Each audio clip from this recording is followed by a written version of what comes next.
I know that some in our audience know the finer points of hockey. The Chris Johnston Show. We are your friends. The biggest stories, bringing you inside the game. What did you hear? The Chris Johnston Show. Powered by Sports Interaction. Wanna bet? What is going on? Here's Chris with your host, Julian McKenzie. Part of the game.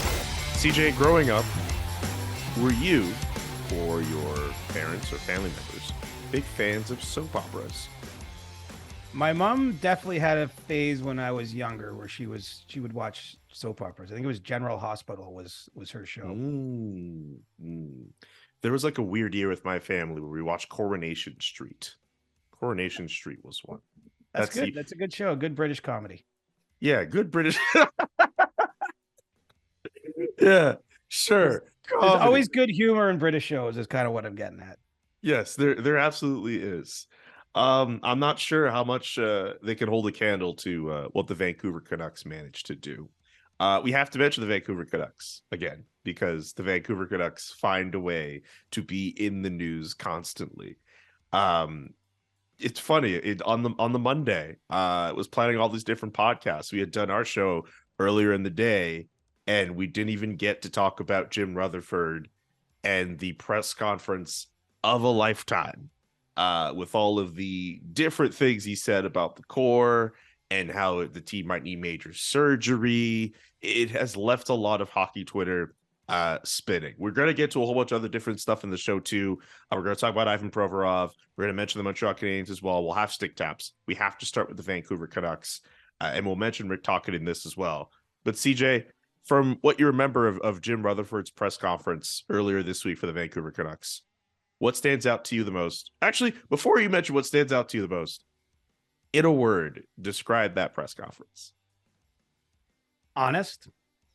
Sure. I mean, it was very honest. I mean, no matter what we might make of various situations, and we'll break through them all, I'm sure. But, this was the president of hockey operations giving a pretty clear account of where things stand in a number of regards, not disguising the truth. And I think that's probably the best way to handle it. When you get to the point that they're at, where it just feels like there's so many different angles at play. I mean, we're talking about like players maybe being concerned about the medical staff and the treating of Tanner Pearson.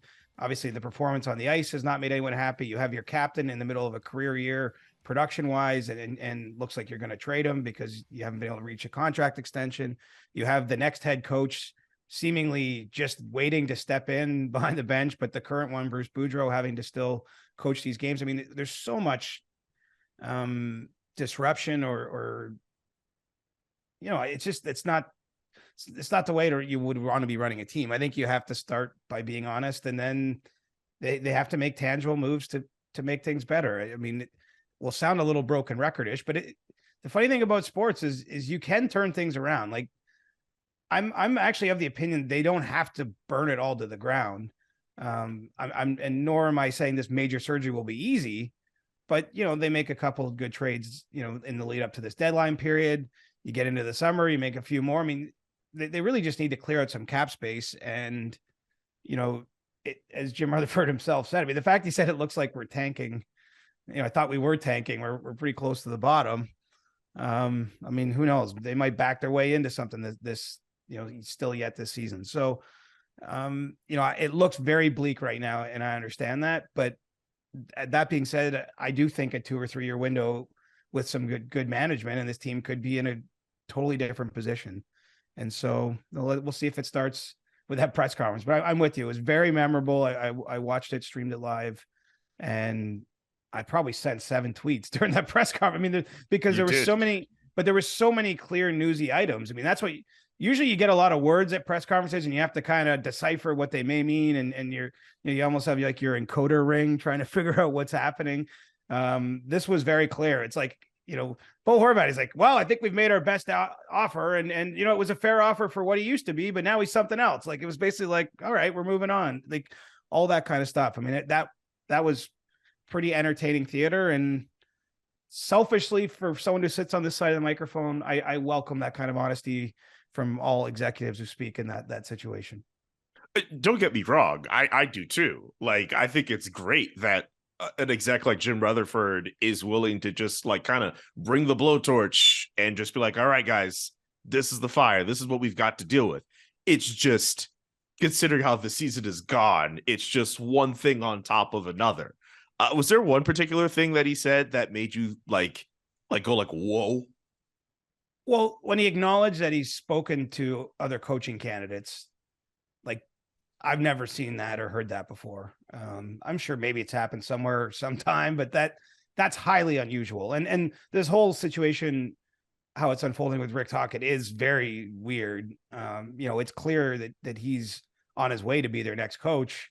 The sense I get is that it's sooner rather than later, but I can't tell you what day, what time, when exactly that drops. But it does seem very much that they're finalizing the contract. I mean, that's Rick Tocchet on Wednesday night's TNT broadcast. I mean, they had fun with it. He said, I haven't signed a contract, but he didn't. He also said that he's been talking to Patrick Allvin and Jim Rutherford. So in this case, you have both sides openly acknowledging that they've had discussions. I'm not suggesting by any means that Rick Tocchet was lying. I don't imagine he has signed a contract, but I don't think he's very far from signing one. And, there's word around the league. He's been talking to potential, hiring and filling out a staff.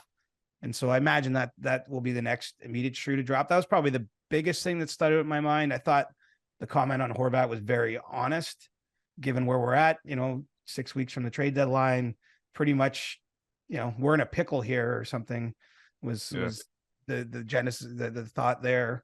And they are in a pickle because he's having a great season.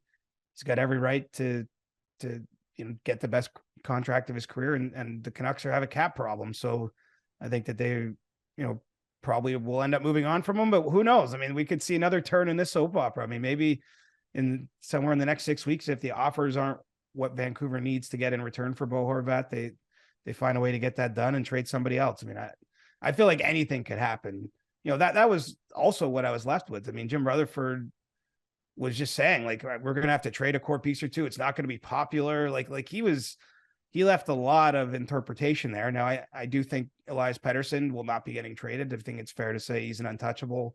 I would think Quinn Hughes is 98% untouchable, but maybe they would listen if the right offer came along. It would have to be something that is blows their socks off. But it's going to be a fascinating time. And you have to wonder even about Thatcher Demko, right? I mean, he's been out injured. I think we would consider him a core piece there. Maybe that was the core piece that they might look at trading at some point in the future. I mean, as I say, I think you listen to that press conference. I mean, everything in terms of trying to figure out what's going to happen. I mean, it just feels like everything's on the table there. It certainly does. I'm just listening to you list off these potential names, and I'm just picturing, if Quinn Hughes happens to be the sacrificial lamb, if Thatcher Demko happens to be the sacrificial lamb, that is, I just, because it's Vancouver, it's just not good to go over well. It's just going to be carnage.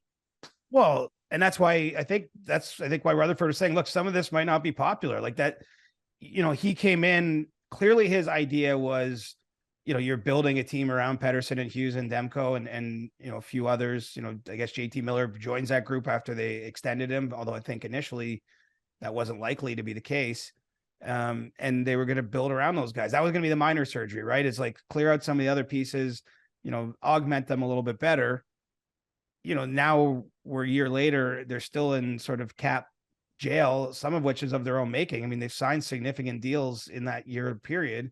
The players that are underperforming, like Oliver Ekman-Larsson, who's been a healthy scratch recently, he's got tons of years left, over $7 million on his contract.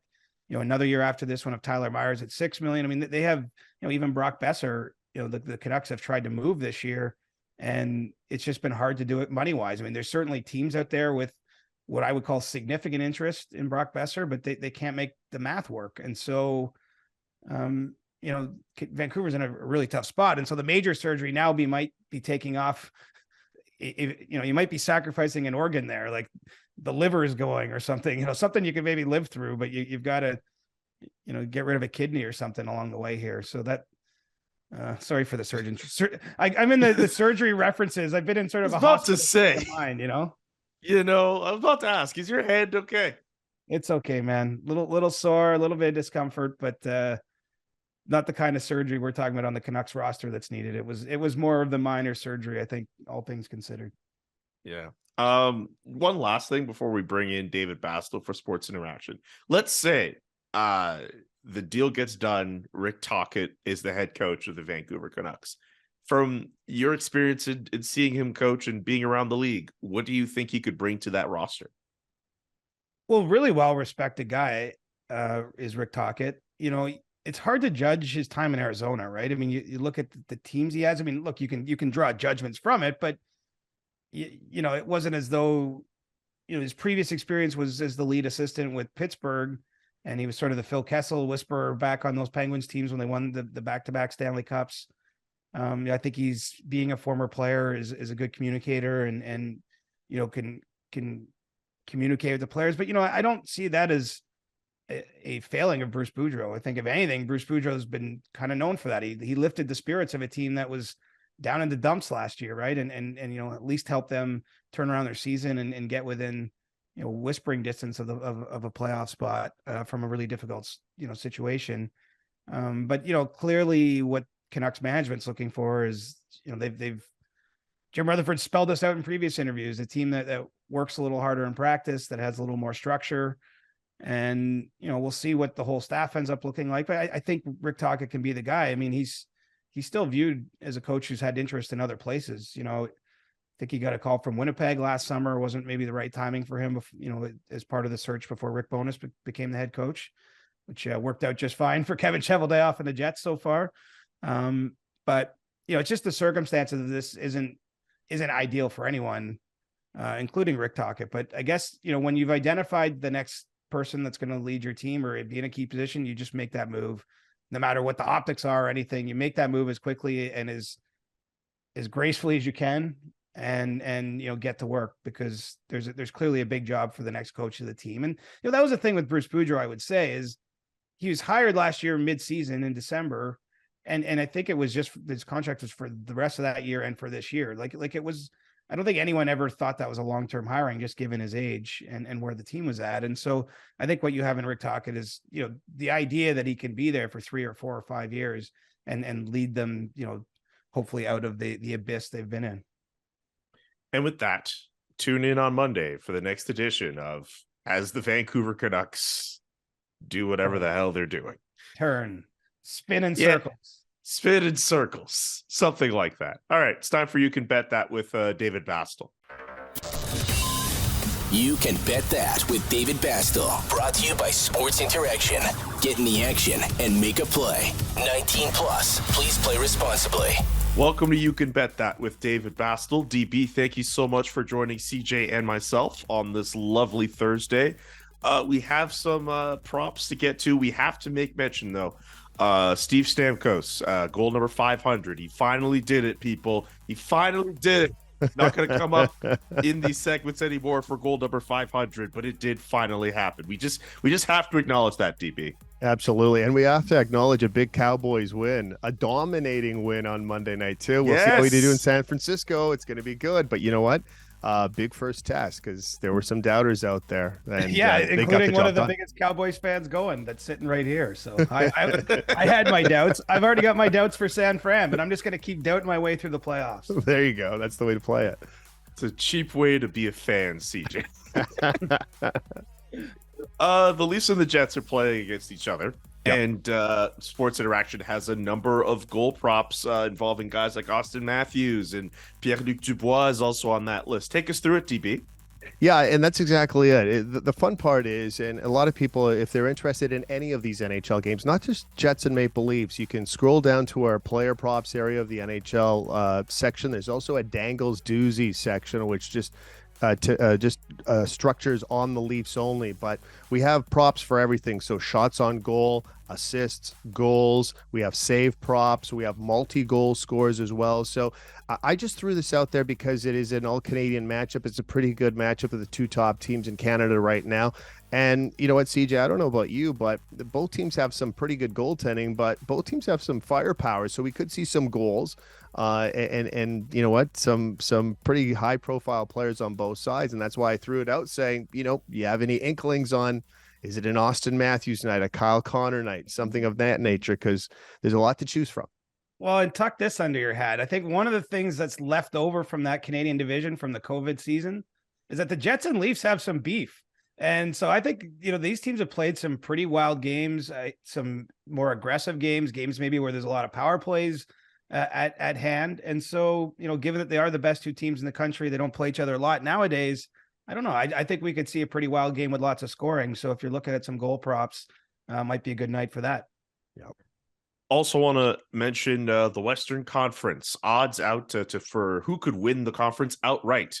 The leader, according to Sports Interaction, is a team currently outside of the playoff picture, the Colorado Avalanche, at 4.21.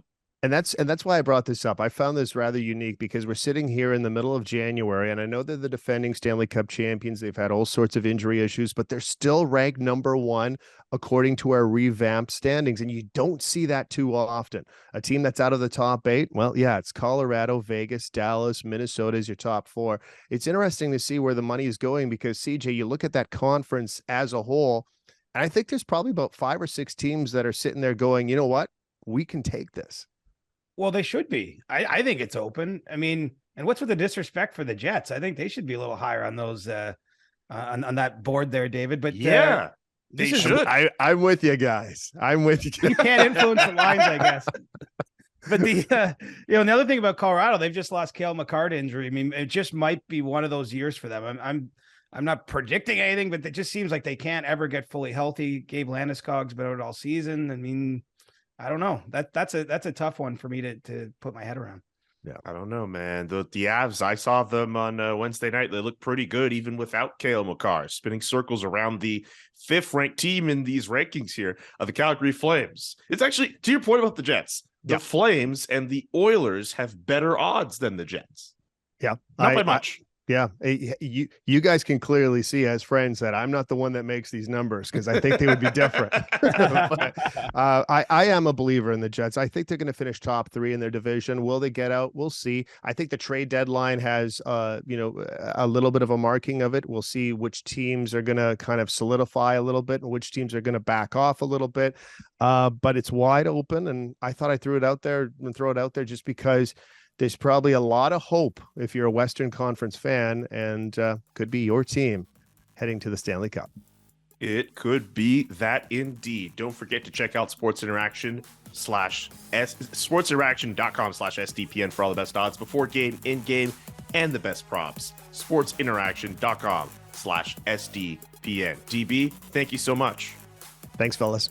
We made brief mention of this during our Sports Interaction segment with David Bastel, but Steven Stamkos finally getting to the 500 goal mark. Any quick thoughts on him before we move on? Well, I'm not saying finally. It's just that it felt like it took a while here the last month, but quite an achievement. I mean, anytime you're joining Alex Ovechkin and Sidney Crosby as the only active players in a category, and you've played in this generation of the NHL, I mean, that kind of speaks for itself. 500 has always been a special milestone. I mean, there was a time that was basically automatic entry into the Hockey Hall of Fame.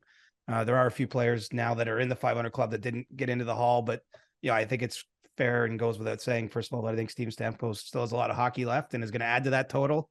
I would say 600 is within, possibility for him, and he will be a Hall of Famer. And so I just think it's cool. I mean, we're getting now to the players like this.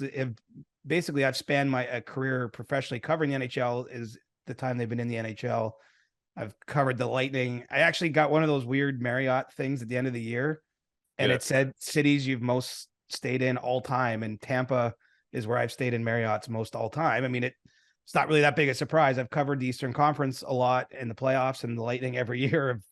They've been to 4 Stanley Cups, and I've covered them all.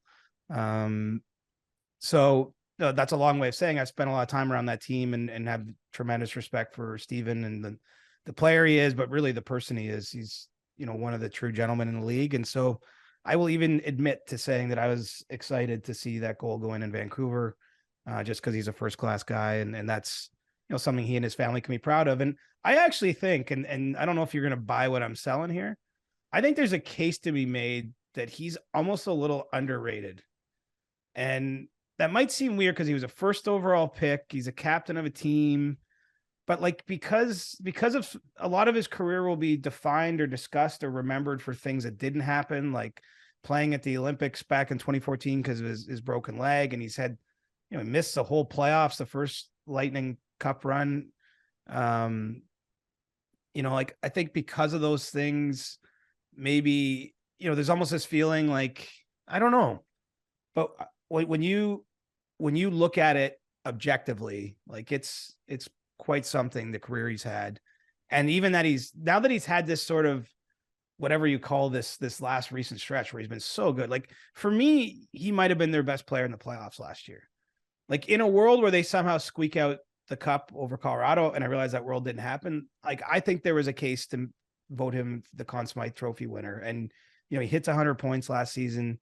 I know because of these, it took him a while to get to 500 here the last month. His production's fallen off a little bit, but he still, gets a hat trick against the Canucks, and he's already at 502, man. We're counting down to 600. So I just think in some ways, maybe a little underrated how good the career has been for Stamkos. I'm willing to buy what you're selling because of the fact that he spent the last few years on a Tampa Bay Lightning team where, I don't want to disrespect him and be like, he's not he's like the fifth best player, but the team that he's on, like Nikita Kucherov, Braden Point, Andrei Vasilevsky, like he doesn't have Victor Hedman. And Victor Hedman. He doesn't have to be the guy on that team. Like he's like, oh, they just happen to have Steven Stamkos. I'm willing to buy what you're selling. Right. Well, and look at the only reason they can have a team that's been to 3 state Stanley Cup finals and could still make it 4 this year. I mean, like they're as great as Boston has been. Like I'm not counting out the Lightning yet. I'm not talking past tense about their achievements as a team. No. But the reason they've had that kind of success is because he at times has been their 5th best player. Right. It's because they have such high quality players at every position. I mean, it's outrageous how good that organization has been. Anyway, it's, I would imagine now you're talking about a career Lightning. Of course, he did flirt with maybe leaving back in 2016. One of the great decisions, I'm sure, of his professional life is that he kind of looked behind the curtain to see what else might be out there and stayed where he was, because he'll go down as an all-time Tampa athlete, an all-time Lightning player. And yeah, let's just see how far he climbs now. I'm saying 600 though. I don't know where he'll end up, but I think he's got at least 98 more goals in him. Is it known if there were other cities that Steven was genuinely interested in joining? Well, it's kind of famous. I mean, he met with the Leafs, and it was the year before, I believe, ultimately John Tavares came to Toronto as a free agent. It might've been 2 years before, but Buffalo at the time had heavy interest in him and was open about it. Tim Murray was their general manager. Sure. But he did have a meeting with the Leafs. Brendan Shanahan was there, and the ownership of the team, Larry Tannenbaum, but also I believe the head of Canadian Tire and the mayor of Toronto were there, and they were kind of no way. Yeah, I mean, this has been documented, and so right. The bigger issue is I'm a little rusty on the details, but from my recollection, they were basically selling them on this idea: you can come home, you're a hometown athlete, you're going to have all these sponsorship opportunities. Like they were trying to. Because at that time, the Leafs, they weren't, it wasn't apparent they would become even the team they are today. They didn't have everything in place yet. And they were, trying to sell them on a vision. And I believe it was after that meeting. I think Detroit and San Jose are in my mind also as teams that showed interest in him. But after that meeting with Toronto, I think he just decided, let's make the best deal in Tampa. And that all happened on that same crazy day where PK Subban got traded for Shea Weber, and you had the Hall for, was it the Hall deal to Hall for Larson? Yeah, Larson, that was the very first thing that was announced that day. I think it was. It's just weird. It's in my mind that it was June 29th. But anyway, if that's the case, it was 2 days before free agency, right? So it looked like he was going, and because they had the window at that time where you could meet with teams, that's why he was using that window. And anyway, looked behind the curtain, but decided to stay in Tampa. And I'll tell you, having spent all those nights in Tampa, I don't blame him. They've got a great atmosphere around that team. Great organization. They've had all this success, amazing weather, favorable taxes. I mean, I don't know. I would actually consider like living there in retirement or something. I'm not saying that's going to happen, but it's like, that's how much I enjoy it. I would at least consider the possibility. Okay. So congratulations to Stamkos on reaching the 500 goal mark. And now we know Tampa CJ may very well be a thing one day. Maybe it'll be El Salvador CJ. We'll see. Oh, okay. All right. Don't limit your options then. Well, the truth is, when you're this far from retirement, I mean, why would I retire? Think about that. It's your life. I don't know. No, but think about it. Like, this is our job, man. Like, it's crazy. Yeah, I know. I don't know. I mean, like, if you got enough money to kick back and retire, yeah, but I can understand it. But you need purpose. Like, I love getting up in the morning and talking hockey with you and producer Nick. I love it too. I actually genuinely love doing that with you and work with producer Nick. That means a lot. Thank you. That meant a lot. Thank you. Yeah, right. Honestly, like working with Darren Drager and Pierre LeBrun at TSN, like I have fun every day. Like this is not real work. This is not a real job. Yeah. I feel kind of bad that we have to kind of cut this like moment of happiness and sappiness to discuss the story of the week in the NHL, which has not brought a lot of happiness with regards to, basically a lot of people with how the situation has gone down. The Philadelphia Flyers, a couple nights ago, they had a Pride Night, and their players wore Pride Night jerseys in warm-up. One of their players who did not wear such a jersey was Ivan Provorov, who did not partake in warm-up, but played in the game afterward. And people were wondering, like, okay, what's the deal? Why wasn't he in warm-up? Why did he play the game? The Flyers had put out a statement when speculation started to run that he just did not wear the jersey because of his beliefs. He didn't. Provorov then told the media, "I respect everybody and I respect everybody's choices. My choice is to stay true to myself and my religion." John Tortorella also never considered benching Provorov and praised him for staying true to himself. There's a lot of details to go through with the story. CJ, there's a lot of what do you think of it? There's a lot of nuance. And honestly, I think nuance, we don't get a lot of nuance. Like, we don't get a lot of nuanced views or takes or thoughts in today's society, quite honestly, like that, just on any story. Here's two problems. I don't exactly know what Ivan Provorov's beliefs are, right? So it there's a lot that we can read into it, but I don't exactly know what his position is here. To me, it's what the Flyers did that raises my eyebrows the most, because it seems as though he had some issue with wearing the jersey, obviously, that chose not to go out for warm-up because he didn't want to wear it. But I feel like they had room then to sit him from the game, whatever. I think that would have made the situation much, much better. But I mean, just the whole thing is difficult for me, because it's hard. To me, it's a clear violation of the team, though. It's what the team spirit is. Like, it just, like, why even have the Pride Night if you're not, the Flyers were in a difficult spot. It's clear, but it seems to me, from what I've been able to tell, they knew about this. Like, this didn't just happen that night. It wasn't like they're going out for warm up and, he removed himself from warm up. I think that there was a lot of discussion that went on, and, I don't know how they arrived at that conclusion. I mean, to me, the easiest thing in the world would have been to sit him out for the game.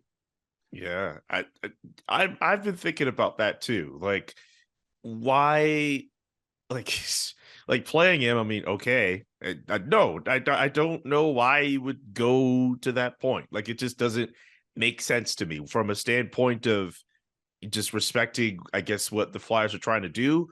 Also, from a media storm standpoint, like, why would you lean into a situation that people are going to talk about like that? Like, when I wrote, like, why would the Flyers let him play? I have to admit, the first thing I thought of was, like, they just made this into a much bigger story than it should have. Not to mention the fact that, we talk all the time about how the league should be more and more inclusive. And there are steps that need to be done in order to get to that point.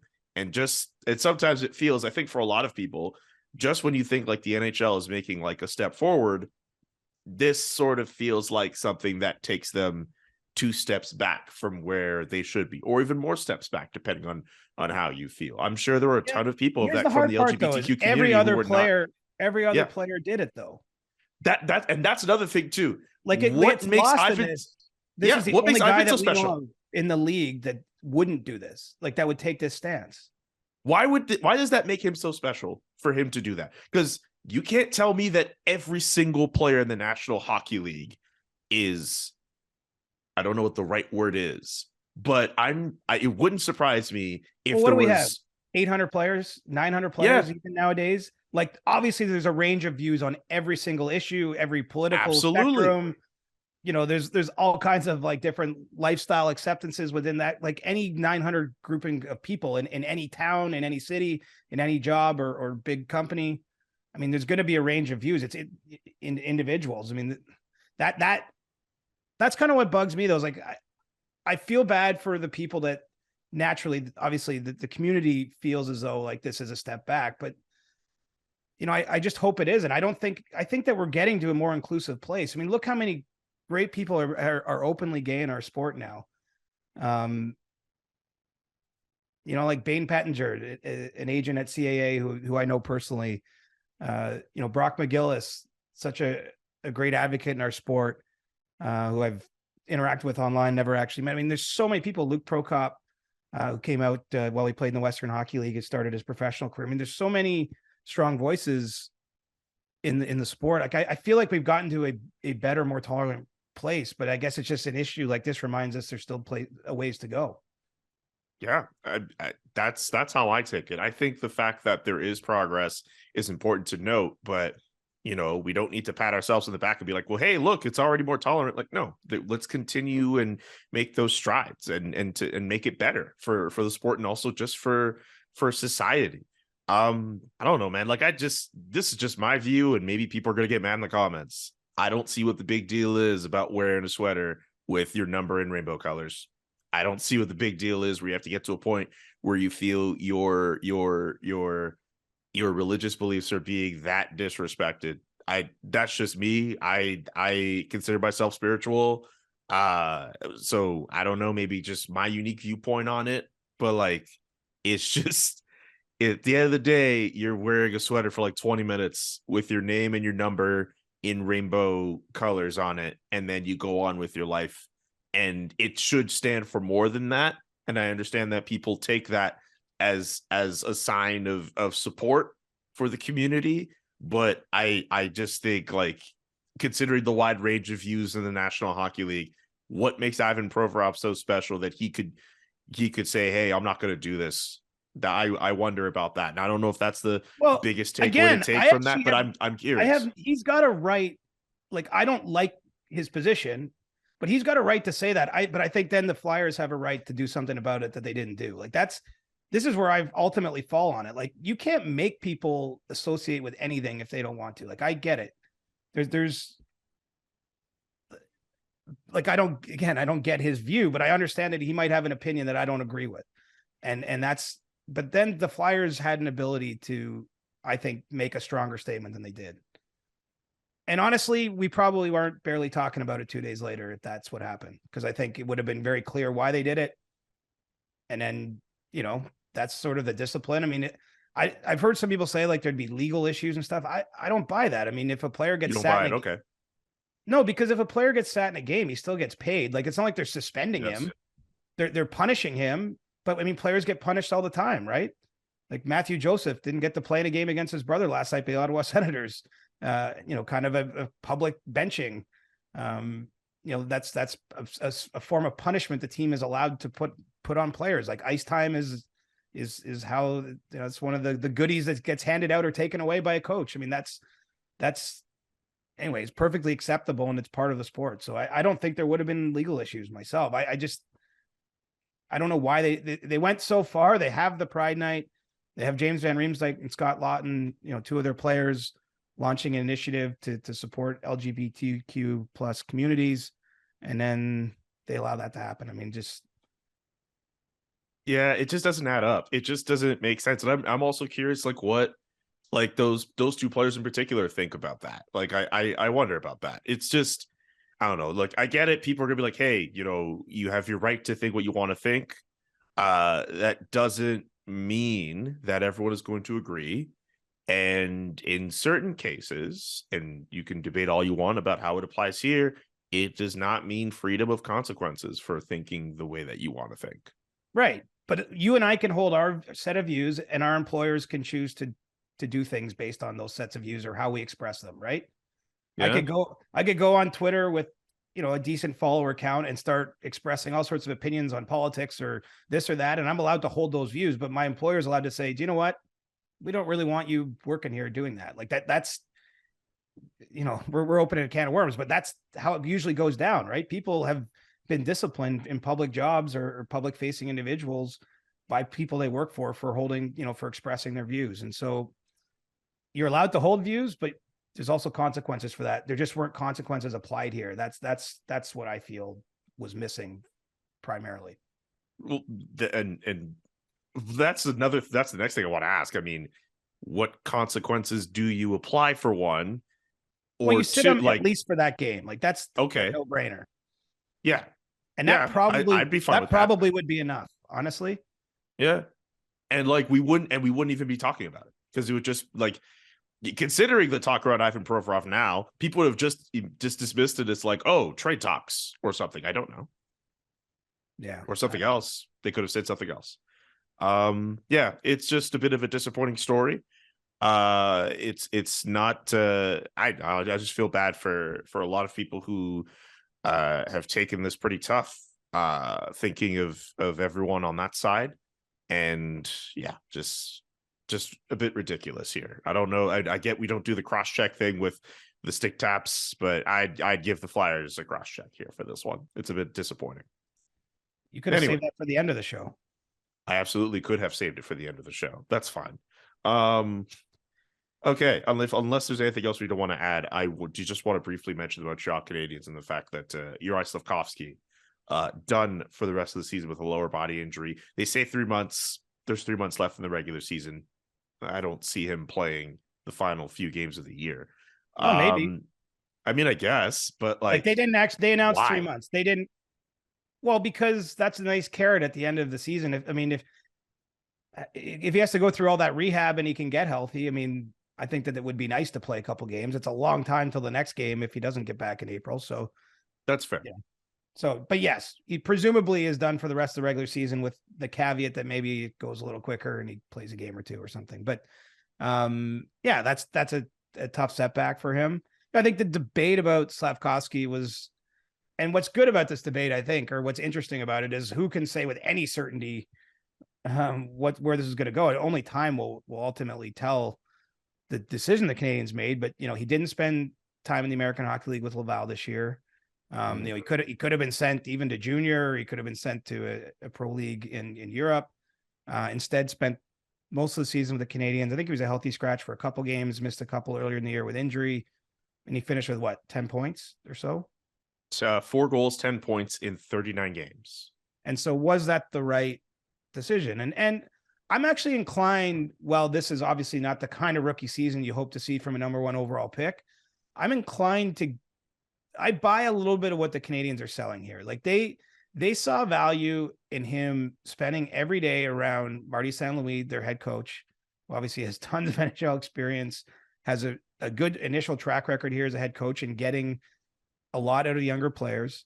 They have a development coach on their staff by the name of Adam Nicholas, who does individual work with players. And I know that he was able to spend a lot of time working with Slafkovsky. And so while the results aren't great individually for him on this season, I'm not inclined to hammer them for not sending him somewhere else. And, but we'll have to see. I mean, we have to remember there's not one development path, right? Like some players, you get Connor McDavids who just get dropped in the league and they're dominating the way they were in junior. You've had Joe Thornton back in the day, number 1 overall pick, who had 10 points in his first season in Boston and then became, an all-time leading scorer in the league and won a Hart Trophy and all those things. You have Nathan McKinnon even, right? He was a number 1 overall pick who really didn't pop until year 4 or 5 of his career. And now I think would be on everyone's short list among the best forwards in the league. So, I think that it's important to remember, I don't know what the ceiling will be for Slafkovsky, but he's built physically like a man, like he's very strong and he's a big guy. And I think that made it easier too, it's a little different sometimes when you're throwing an undersized player into that environment. It's unfortunate he's been injured here, but I'm willing to I'm willing to give them a little bit of benefit of the doubt and think that this isn't necessarily the disaster it might look like if you just judge it by points. Okay. Very quickly here, just because we're running a bit on time for ourselves. Anything on Cole Caufield and the possibility of an extension? Well, he and his agents at CAA have been talking to the Canes on and off for the last month or so about, what that next contract might look like. I still don't know that there's necessarily urgency that this doesn't have to get done during the season. It's not as though this player is going anywhere. He's going to be a Canadian next year. I can say with absolute certainty. It's just about finding what the contract looks like.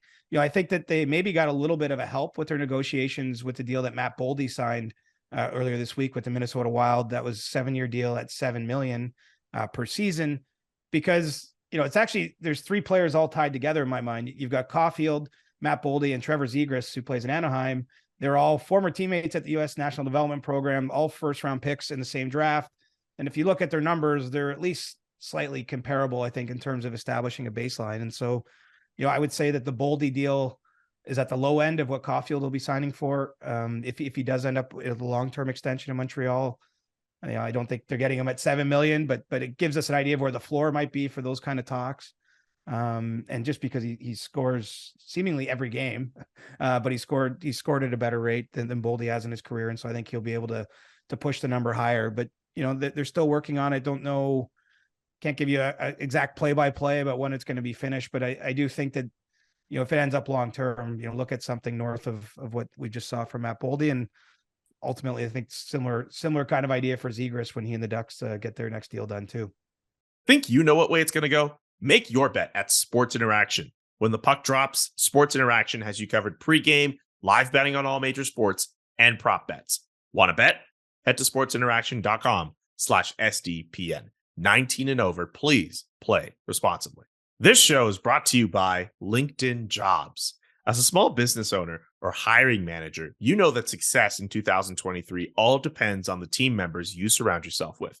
That's why you have to check out LinkedIn Jobs. With LinkedIn Jobs, you can hire qualified candidates more efficiently by matching open roles with people who have the skills, values, and experiences to help you achieve your goals. LinkedIn Jobs helps you quickly attract qualified candidates to your open jobs with targeting tools. I know once upon a time, as a young media professional trying to find opportunities, I was definitely surfaced trying to look for opportunities on LinkedIn. So I would imagine hopefully those targeting tools would have me in mind. That's my thinking. LinkedIn Jobs goes beyond resume data by using insights from your job post company and their 875 million member profiles to put your post in front of the most qualified candidates. Identify the most qualified candidates on LinkedIn Jobs and connect with them fast and for free. And LinkedIn Jobs, of course, makes it easy to screen and rate applicants based on your job qualifications, all on one platform. If you're all about trying to achieve your goals in 2023, whether it's getting that big job somewhere, getting a promotion at that job you have now, or looking for an opportunity that will get you towards that path, LinkedIn Jobs will help you go into the right direction. And it's why small businesses rate LinkedIn Jobs #1 in delivering quality hires versus leading competitors. LinkedIn Jobs helps you find the qualified candidates you want to talk to faster. Post your job for free at linkedin.com/Johnston. It's CJ's last name. LinkedIn.com/Johnston to post your job for free. Terms and conditions apply. Okay, and we've now reached the stick taps portion of the show. I kind of already mentioned my cross-check to the Philadelphia Flyers and the handling of their situation with Ivan Provorov. CJ, your stick tap. So does that stand as yours? You're not going to give out another. You're not going to give out love. You're just bringing the hate today, Julian, or what? You know what, man? Sometimes you got to let somebody know. You got to let people know they deserving of some negative energy. Not to say I'm always bringing negative energy. That's just the type of time I'm on today. That's just what I'm on today. Well, I'm going to give my stick tap to a random listener who stopped me on the street this week and told me as of that day that he had a 17-day run streak, that he loves the pod, and that he has been inspired to get out and get moving because I have my own run streak going. And so, Mr. Gentleman, wherever you are, whoever you are, I wish that you keep going. I love those little interactions on the street. And, for anyone else that might be listening and thinking about doing something similar, just remember, forward is a pace. You just got to keep moving forward, do something good for yourself every day, whatever it is. Doesn't have to be working out, but it was just a nice interaction. And I want that listener to know I'm thinking of them and tapping my stick. Cause even 17 days in a row that's a lot of days to stay motivated and keep at it. Absolutely. We move forward now to the end of the show, but also Monday we'll be back with a brand new episode. Get your questions in for Ask CJ right now, whether on Twitter or on Discord, and subscribe to the podcast however you listen to the podcast. For CJ, I'm Julian saying so long, enjoy your weekend, and peace. Peace. The Chris Johnston Show. Powered by Sports Interaction. Wanna bet? Inside the Game, twice a week. Follow Chris on Twitter @ReporterChris. And follow Julian McKenzie @JKMcKenzie. The Chris Johnston Show.